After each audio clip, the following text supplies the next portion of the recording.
آج کل ایک مسئلہ بہت کوشش کر رہے ہیں وہ یہ کہ داڑھی رکھنے والے کو لوگ مولوی سمجھتے ہیں اور لوگ اس کے خلاف ایک بیان ریکارڈ آپ اس کے خلاف ایک بیان ریکارڈ کروائیں کہ ہر داڑھی والا مولوی نہیں ہوتا اور ان میں مثالوں کے ساتھ فرق واضح فرمائیں. یہ کوئی معاشرتی علوم کا پرچہ لگ رہا ہے مجھے. کہہ رہے ہیں ان میں مثالوں کے ساتھ فرق واضح فرمائیں. ہوتا ہے نا 3 سوال ہیں اور ایک کی ایک ایک مثال لکھنی ہے. ایک مثال کے 5 نمبر ہیں اور سوال کے جواب کے 20 نمبر ہیں. یہ کہہ رہے ہیں کہ بھائی آج کل جب داڑھی رکھ لو تو لوگ کیا تانا دیتے ہیں کہ یہ مولوی بن گیا ہے. ان کو بتائیں, یہ مجھے کہہ رہے ہیں کہ ان کو بتائیں کہ ہر داڑھی والا مولوی نہیں ہوتا. میں آپ سے کہہ رہا ہوں کہ آپ یہ مولوی کے لفظ سے اتنا چڑ کیوں رہے ہو کہ آپ کو کوئی مولوی کہہ دے تو آپ کو غصہ آ جائے. بولے اللہ کا شکر ہے یار, ہم تو فری پھوکٹ میں ہم کو مولانا کہہ دیا آپ نے یار, حالانکہ ہم تو پڑھے لکھے بھی نہیں ہیں. دیکھو جس چیز کے برحق ہونے کا یقین ہو نا اس پہ کبھی احساس کمتری کا شکار نہ ہو. میں اپنی بات آپ کو بتاؤں, مجھے مولوی پن سے اتنی اللہ معاف فرمائے احساس کمتری اور نفرت سی تھی جو غلط تھا کہ ہمارے اسکول میں 14 اگست پہ ایک پروگرام ہوا 5ویں کلاس میں. تو اس میں وہ پروگرام ہوتے ہیں نا, تو اس میں کسی کو فوجی بنایا, کسی کو کسان بنایا, کسی کو تاجر بنایا, وہ ملی نغمہ پیش ہوتا ہے. تو مجھے مولوی بنا دیا. میں نے کہا میں نہیں بنوں گا, کرتا شلوار اور ٹوپی. میں نے کہا نہیں میں نہیں بنوں گا, وہ میں نہیں بنا. لیکن پھر ایسا بنا کہ سچی مچی کا مولوی, سچی مچی کا مطلب جس کو لوگ مولوی کہتے ہیں, ایسا مولانا بن گیا. تو اس لیے کہ جب ہم نے ارادہ کیا, ہم نے کہا کشتیاں جلا دو یار, اب مولوی ٹھیک ہے جاؤ. تو کوئی شرمندگی والی بات. ہمارے حضرت مفتی رشید احمد صاحب کے پاس ایک اس میں PIA میں ایک بہت بڑے آفیسر اذان دیا کرتے تھے. حضرت کے پاس جب آتے نا تو وہ اذان وہی دیتے تھے. تو وہ PIA میں بہت بڑا عہدہ تھا. تو جب کوئی ان سے پوچھتا نا کہ آپ کیا ہیں, تو وہ یہ نہیں کہتے تھے میں PIA میں آفیسر ہوں, وہ کہتے تھے میں دارالافتاء والارشاد کی مسجد میں مؤذن ہوں. وہ کہتے تھے یار جس چیز پہ قیامت کے دن فخر کر سکتا ہوں نا, وہی چیز ابھی دنیا میں بھی بتاؤ. قیامت کے دن اللہ پوچھے گا کیا تھے, تو میں کہوں گا اللہ میں اذان دیا کرتا تھا. میں کیا تھا؟ مؤذن تھا. تو اب دنیا میں بھی اسی پہ. قیامت میں کہو گے کہ اللہ میں مؤذن تھا, اللہ کہے گا دنیا میں تو جب کوئی تجھ سے پوچھتا تھا تو اگر لوگ پوچھتے تھے بھی تو مؤذن ہے, ابے میں مؤذن نہیں ہوں, ہاں کبھی کبھار ویسے ہی اذان دے دیتا ہوں, مؤذن نہیں ہوں بھائی, میں کوئی مؤذن تھوڑی ہوں. تو احساس کمتری میں مت آیا کرو. میں اپنا ایک واقعہ بتاتا ہوں نا. میں ٹرین میں جا رہا تھا, بہت پرانی بات ہے, نماز کا ٹائم ہوا. شرعی حکم یہ ہے کہ ٹرین اگر جنگل میں ہے جہاں کہیں دور دور بھی اذان نہیں ہو رہی, تو آپ جب فرض نماز پڑھیں گے تو سنت ہے کہ اذان کہیں پہلے. اور ہم نئے نئے کالج سے نکل کے آئے تھے, مجھے اذان کہتے ہوئے شرم بہت آ رہی تھی, اور وہ بھی فجر کی اذان. سارے ٹرین میں پڑے ہوئے سو رہے ہیں.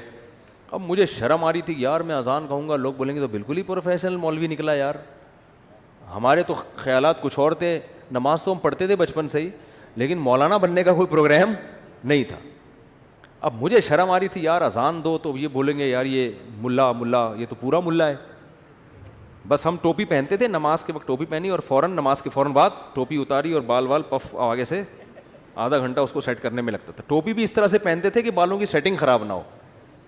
تو ایسے آدمی کو اذان دیتے ہوئے کتنی شرم آئے گی. تو میں بڑا کنفیوز کہ یار اذان دیں تو لوگ بولیں گے یہ تو پورا ہی ملا ہے.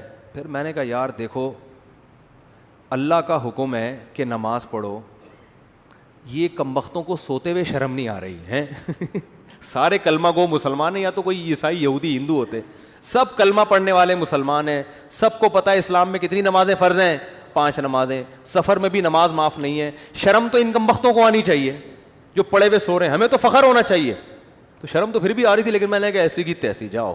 تو میں کھڑے ہو کر میں نے تسلی سے اذان کہی. وہ اذان مجھے لگتا ہے کہ وہ والی اذان, اس کے بعد بہت دفعہ اذانیں تھیں, لیکن وہ اذان شاید اللہ کے ترازو میں شاید وہ بہت وزنی ہو, کیونکہ وہ کہتے ہوئے مجھے کیا محسوس ہو رہی تھی, شرم. تو میں نے کہا نہیں اب نہیں شرمائیں گے. شرم کن کمبختوں کو آنی چاہیے. میں نے کہا اب کوئی رضائی سے جھانکے گا بھی نہیں یوں کر کے, میں بولوں گا وہ شرم نہیں آتی تجھے. تو کانفیڈنس پیدا کرو, جو چیز برحق ہے نا. ٹھیک ہے آپ مولوی نہیں ہو, لیکن اگر کوئی کہہ دے مولوی تو بولے ہاں ہے. ہمارے ایک دوست تھے, دیکھو ہم نے ساری وہ بچپن میں جو ہے نا دوستیاں یاریاں بنٹے کنچے سب کھیل کود ہم نے کیے ہیں. تو ہمارے ایک دوست تھے, ہم جب دوستوں کی گیدرنگ ہوتی تھی نا, تو آپ کو پتہ ہے دوستوں میں چھیڑ چھاڑی بہت ہوتی ہے آج کراچی کے لڑکوں میں خاص. لاہور میں تو خود بہت ہی زیادہ ہی ہے, جگت بازیاں کراچی میں بھی ہیں, لیکن لاہور کا مقابلہ نہیں کر سکتے ہم لوگ. تو وہ کیا ہوتا تھا, ایک دوسرے کو تنگ کرنا, نا ابے تو یہ ابے تو یہ, اس طرح کی چیزیں ہوتی تھیں. تو ہمارا ایک دوست تھا نا, اس کو جب کوئی مذاق اڑاتا نا, وہ کہتا ہاں بالکل ایسے ہی ہے. اس کو ہم کہتے تھے ابے تیرا تو دماغ ہی نہیں کہہ رہا, میں تو بالکل ہی پاگل ہوں, تمہیں کس نے کہا میرا دماغ ہے. تو وہ اتنا زیادہ کہ وہ اگلا ہی شرمندہ ہو جاتا تھا. بھائی اگلے کو تکلیف ہی نہیں ہو رہی چھیڑنے سے, ٹھیک ہے نا, وہ چھیڑ ہی نہیں رہا. کوئی اس کو کہتا تھا موٹا, کہتا اور کیا, میں تو گینڈا ہوں, تجھے کس نے کہا میں تو گینڈا ہوں. تو وہ نا یہ الٹا یہی الفاظ دہرانا شروع کر دیتا تھا. اس کا نتیجہ نکلتا کہ پھر کوئی اس کو چھیڑتا تھا ہی نہیں, یہ چھیڑ ہی نہیں رہا. اور کچھ لڑکے ایسے ہوتے تھے جن کو ذرا سے چھیڑو نا وہ لال پیلے ہو جاتے تھے, ان کو تو طبیعت سے لڑکے چھیڑتے تھے. لڑکوں کا پھر ان کو چھیڑنے کے علاوہ کوئی کام ہوتا ہی نہیں تھا. تو وہ ایک لڑکا اس میں تھا جو اس بیچارے کا قد تھوڑا چھوٹا تھا, اللہ معاف فرمائے, یہ جائز نہیں ہے ایسے کرنا, لیکن لڑکوں کو کہاں جائز ناجائز دیکھتے ہیں. تو اس کو نا ایک لڑکے نے چھیڑا کہ ابے تو ٹھیک نا, اس کو غصہ آیا نا, غصہ آ کے نا یوں ہلتا تھا وہ. تو کہتے ابے اس کا مطلب اعصابی کمزوری بھی ہے, ٹھیک, غصہ بھی جلدی آتا ہے. اب اس کو ایک تو تم تپا رہے ہو, چھیڑ رہے ہو, جب اس کو غصہ آ رہا ہے تو اور بجائے اس کے کہ اللہ کا خوف پیدا کریں, اسے کہتے ہیں اس کا مطلب اعصاب بھی کیا ہیں, کمزور ہیں آپ کے, غصہ بھی جلدی آتا ہے. وہ اور تپتا تھا. لیکن وہ جو دوسرا تھا نا وہ تو اس لیے اگر کوئی آپ کو مولوی کہہ رہا ہے تو چڑھنے کی ضرورت ہی نہیں ہے. آپ بولو ہاں ہے تو کیا ہو گیا بھائی, ہم تو مولانا ہیں, مولوی ہیں, ملا ہیں, ملا بولو, تو اتنی ٹینشن لینے کا نہیں ہے. اصل میں ملا کے لفظ کو ایسا بدنام کر دیا ہے نا, اور پھر بہت سے داڑھی والوں نے بھی بدنام کیا ہے.